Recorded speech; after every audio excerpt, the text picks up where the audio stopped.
He walked onto the Got Talent stage wearing worn-out sandals, the smell of street food still clinging to his clothes, and before the judges could even ask his name, one of them whispered, "This is going to be a disaster."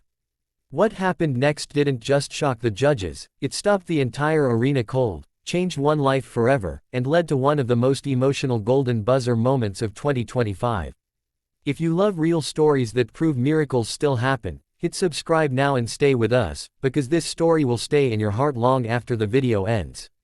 The bright lights of the Got Talent stage had seen thousands of dreamers over the years, but on this particular night in 2025, the air felt different, heavier somehow, as if the room itself was holding its breath. Backstage, surrounded by confident performers warming up their voices and stretching their bodies, stood a thin man in his late 30s, clutching a small plastic bag that held everything he owned for the day. His name was Mateo Cruz, a poor street vendor from a coastal town in the Philippines, a man who spent his days selling banana Q and boiled corn under the scorching sun, and his nights wondering how long hope could survive in a life built on survival. He had never been on a stage like this before. The biggest crowd he had ever performed for was a noisy street corner where people barely looked up from their phones as they passed him by. Mateo's journey to this moment was not born from confidence but desperation. Just months earlier, a powerful typhoon had torn through his town, destroying his small food cart and flooding the tiny room where he lived with his younger sister. Their parents had passed away years ago, leaving Mateo as the only provider. When relief aid ran out and jobs became even scarcer, Mateo made a decision that terrified him more than hunger ever had. He would audition for Got Talent. Not because he believed he was special, but because it felt like the last door left unopened. Singing was the one thing that had followed him through every hardship. He sang while cooking, sang while pushing his cart, sang quietly at night when the world felt too heavy. His mother used to say his voice sounded like truth, raw and unpolished but honest. As Mateo stepped onto the stage, the judges glanced at his simple clothes and tired eyes.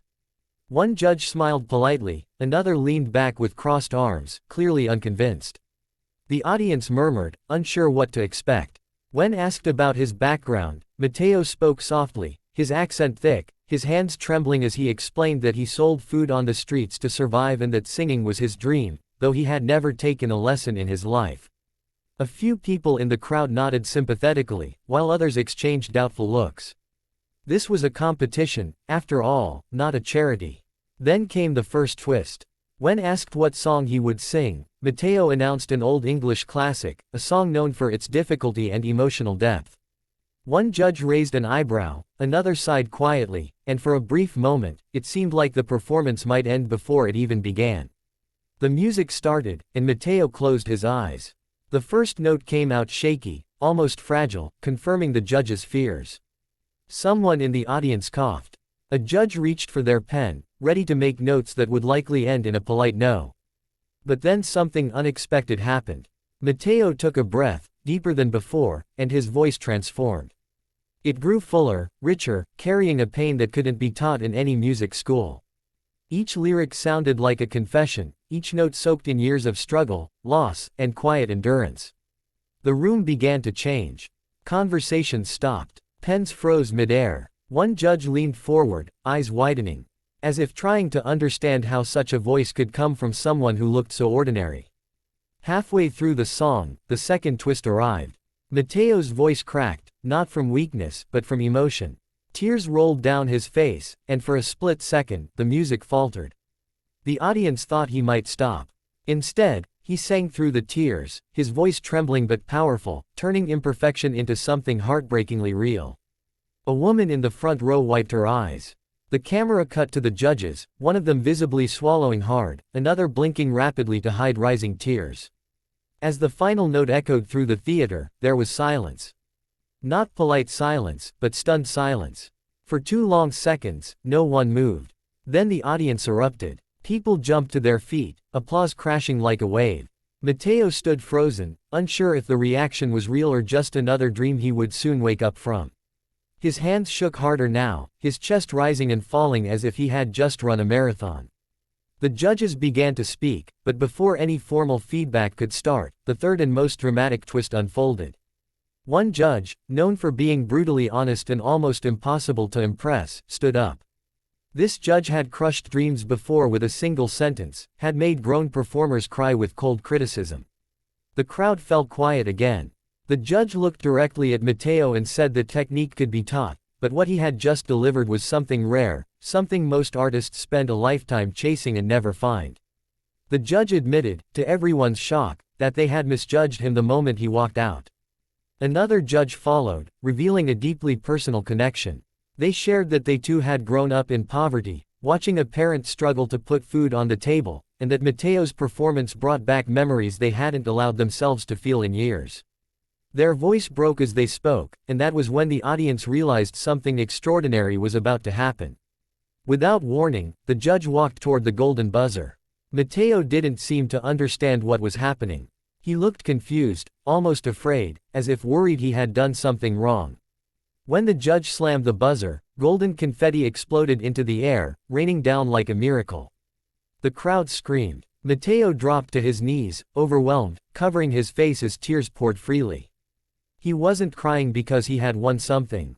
He was crying because, for the first time in his life, the world had stopped to listen. As the confetti fell, the judges rushed the stage, embracing Mateo. The host handed him the microphone, asking how he felt. Mateo struggled to speak, his words broken by sobs. He said that every night he prayed not for fame, but for a chance to help his sister have a better life, and that this moment felt like an answer he never believed would come. The camera cut to the audience, many of them openly crying, strangers holding each other, united by a story that felt deeply human. Backstage interviews revealed another shocking twist. Producers shared that Mateo almost didn't make it to the audition because he couldn't afford transportation. A local community had pooled together small amounts of money after hearing him sing on the street, believing in him before anyone else did. One elderly woman had given him her last few pesos, telling him to sing for all of them. That revelation added another layer of emotion to an already unforgettable moment. In the days that followed, Mateo's story went viral across the world. Videos of his audition were shared millions of times, with comments pouring in from people who saw themselves in his struggle. Musicians praised his raw authenticity. Celebrities reached out, offering support and mentorship. But perhaps the most powerful response came from street vendors back home, who watched the clip on borrowed phones, cheering and crying as one of their own stood on a global stage. Yet the journey wasn't over. Another twist came during the live shows, when critics began questioning whether Mateo could live up to the expectations set by that golden buzzer moment.